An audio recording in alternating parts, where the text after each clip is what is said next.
Assalamualaikum warahmatullahi wabarakatuh. Salam jumpa kembali dengan Ibu pada pelajaran IPA untuk kelas 7 MTS atau SMP. Hari ini kita akan mempelajari tentang pengukuran pada besaran pokok. Baik. Kemarin kita sudah mempelajari 7 besaran pokok, yaitu ada panjang, massa, waktu, suhu, kuat arus, intensitas cahaya, dan jumlah zat. Nah, di antara ketujuh besaran pokok tersebut yang bisa diukur atau ada alat ukurnya hanya ada 6. Nah, hari ini kita akan mempelajari bagaimana caranya melakukan pengukuran terhadap 6 besaran pokok tadi menggunakan beberapa alat. Coba kalian perhatikan gambar berikut. Ini gambar pitameter ya. Kemudian yang ini gambar mistar. Ini gambar rolmeter. Ini jangka sorong, dan ini mikrometer. Semua ini adalah alat ukur panjang. Berikutnya ini ada stopwatch untuk mengukur waktu, termometer untuk mengukur suhu, neraca atau timbangan untuk mengukur massa, dan ada ampermeter untuk mengukur kuat arus. Yang pertama, kita akan mempelajari untuk pengukuran panjang ya, besaran panjang.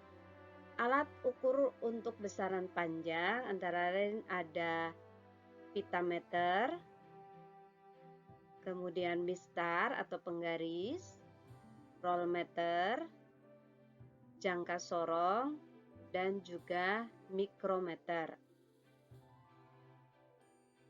Untuk yang pertama, ini pengukuran menggunakan mistar.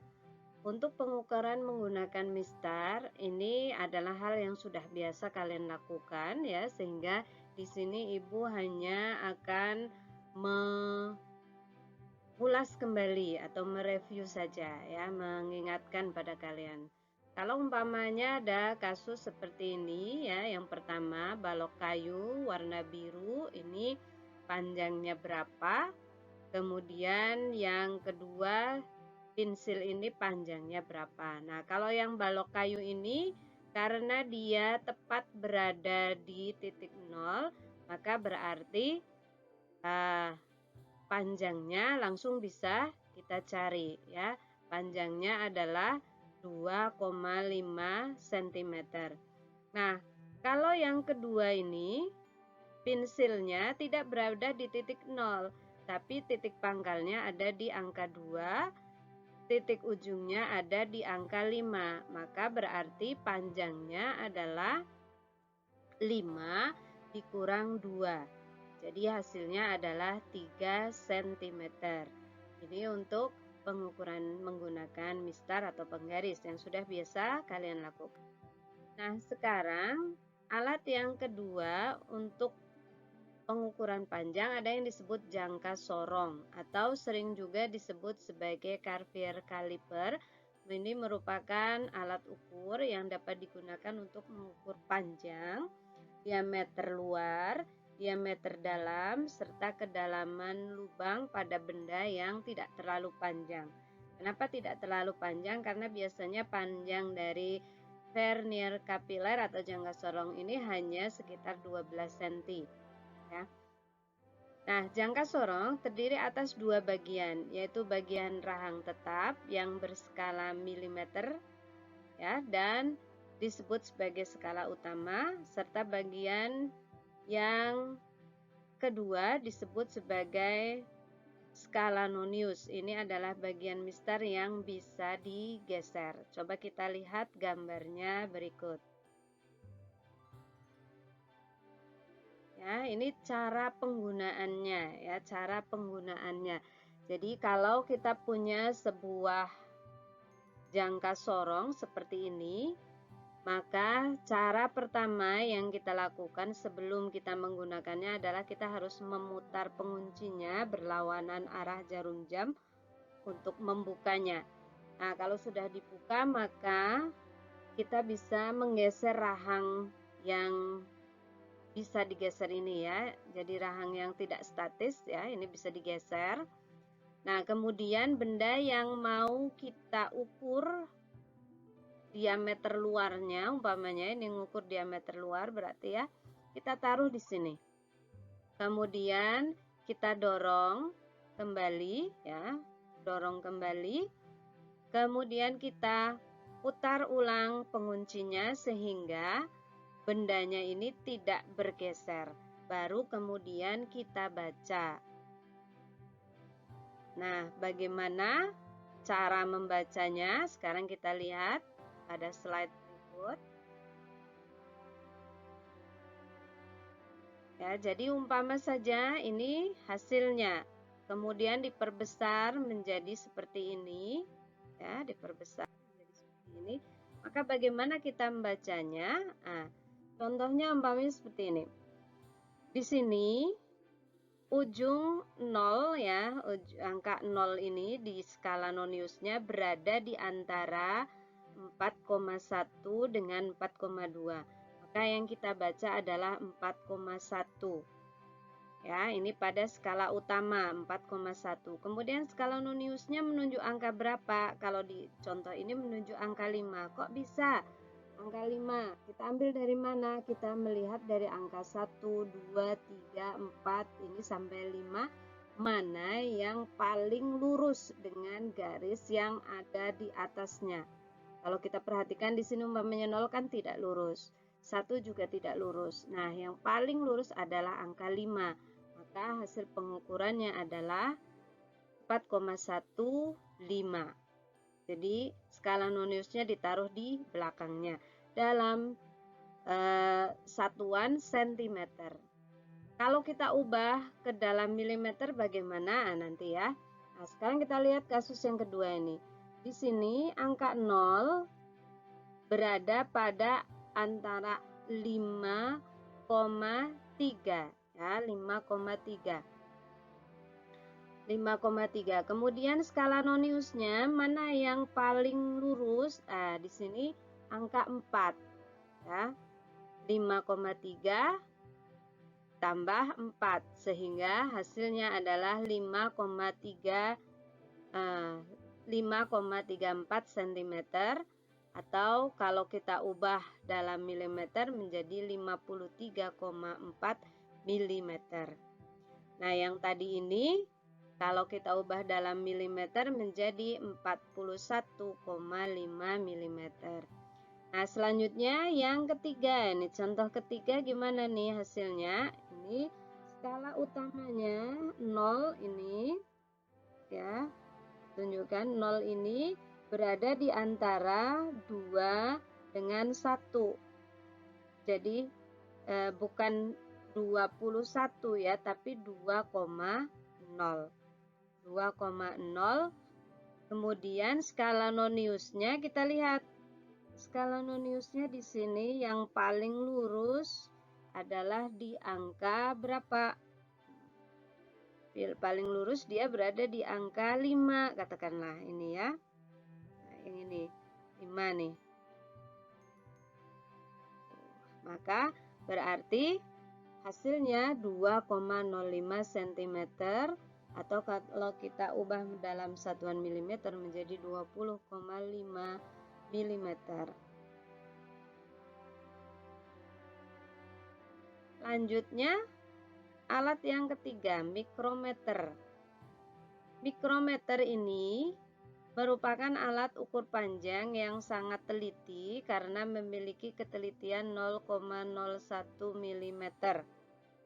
Ya, kalau tadi jangka sorong memiliki ketelitian 0,1 mm.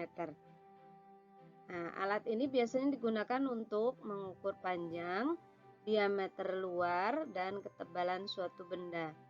Mikrometer skrup terdiri atas rahang utama sebagai skala utama dan rahang putar sebagai skala nonius.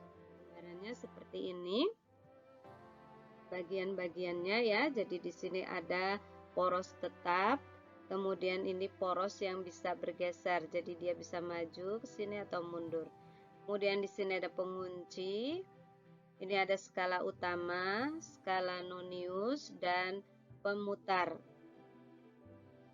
Ini frame-nya ya. Ini bagian-bagian dari mikrometer.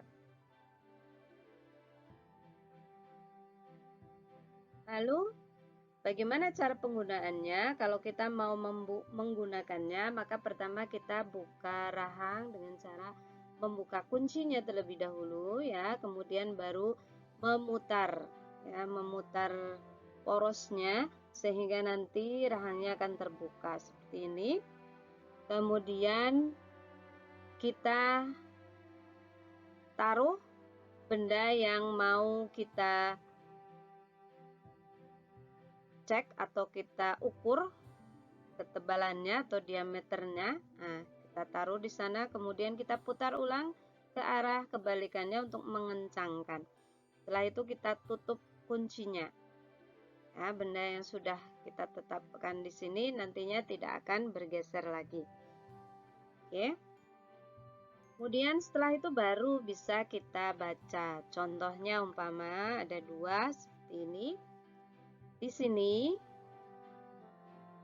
Di sini skala utama menunjukkan angka 3,0, sedangkan skala noniusnya menunjuk angka 16. Maka hasil pembacaannya adalah 3,16 mm. Nah, kalau yang kasus kedua ini, di sini skala yang paling berhimpitan dengan pemutar adalah 3,5. Maka skala utamanya berarti 3,5. Nah, kemudian skala noniusnya 15, maka kita tambahkan dia di belakang sini, jadi hasilnya adalah 3,65. Itu cara pembacaannya. Sekarang kita coba. Namanya ada seperti ini. Nah, berapakah hasilnya kalau seperti ini? Kita lihat bersama di sini. Skala utama menunjuk 6,5. Kemudian skala noniusnya berada pada angka 6. Maka berarti hasil pengukurannya adalah 7,1 ya, 7,1 mm. Lalu kalau yang ini bagaimana? Nah, kalau yang ini hasilnya adalah 6,25. Kemudian yang ini adalah 4,5 ditambah dengan 21 sehingga hasilnya 4,71. Nah, selanjutnya alat ukur massa. Alat ukur massa biasa kita sebut sebagai neraca ya. Ada banyak jenis neraca, ada neraca pasar, ada neraca dua lengan, neraca elektrik, dan neraca Ohs. Ini beberapa contoh neraca. Nah, yang kita bahas di sini adalah contoh untuk neraca tiga lengan. Pada neraca 3 lengan atau 4 lengan, kalau di gambar ini 4 lengan ya. Pada neraca 4 lengan, cara menghitungnya adalah tinggal kita tambahkan dari skala yang menunjukkan angka terbesar sampai yang terkecil. Katakanlah di sini ada ratusan, puluhan, satuan, dan koma. Nah, maka berarti kita lihat dari yang paling besar dulu. Karena yang ratusan hanya 0, maka tidak kita anggap. Berarti langsung di sini 47,52 ya. 47,52. gram. Itu hasil pengukurannya. Contoh neraca 3 lengan, umpama seperti ini. Di sini ada skala 437. Maka berarti hasil pengukuran dari neraca 3 lengan ini adalah 437 gram. Ya. Kemudian berikutnya ini sama 540 ya. 542 koma berapa? Karena ini tidak tepat di angka 2 ya, tapi bergeser. Kita hitung aja. 1 2 3 4. Jadi 542,4 gram. Itu hasil pengukuran di neraca yang kedua. Selanjutnya alat ukur waktu. Alat ukur waktu itu yang kita kenal ada stopwatch atau arloji, ya, stopwatch dan arloji. Nah, untuk jenis stopwatch, ini ada stopwatch yang menggunakan 3 jarum, ada stopwatch yang menggunakan 2 jarum. Kalau pada stopwatch yang menggunakan 3 jarum seperti ini, kita lihat yang di dalam ini adalah untuk menunjukkan jam. Yang ini ya menunjukkan menit, kemudian yang merah ini menunjukkan detik. Sedangkan kalau pada stopwatch yang hanya 2 jarum, maka yang kecil di sini untuk menunjukkan menit, kemudian yang besar untuk menunjukkan detik. Kita lihat contohnya pada soal berikut. Nah, pada gambar ini menitnya berapa dan detiknya berapa, karena ini cuma ada 2 skala ya, menit dan detik. Nah, menitnya adalah 50 menit. Kok 50, Bu? Ya, karena setiap skala ini nilainya 5. Coba kalian cek, ini 15 kan berarti di sini 20, maaf, Bu nyalakan ya. 15, ini 20 dan seterusnya. Kalau di sini 45 berarti ini menunjuk angka 50. Nah, 50 menit 39 detik. Nah, kalau yang kedua ini berapa? Nah, yang kedua ini menunjuk angka 3 menit 26 detik. Oke. Selanjutnya alat ukur suhu, umumnya kita sebut sebagai termometer. Ada banyak termometer yang kita kenal ya. Ada termometer digital, kemudian termogan ya, biasanya kita menyebut yang ini ya. Ini termogan. Kemudian ini ada termometer air raksa, ada juga termometer alkohol. Dan ini termokopel ya. Selanjutnya alat ukur yang berikut ada alat ukur listrik disebut ampermeter. Cara membaca ampermeter ada beberapa hal yang penting yang harus kita perhatikan.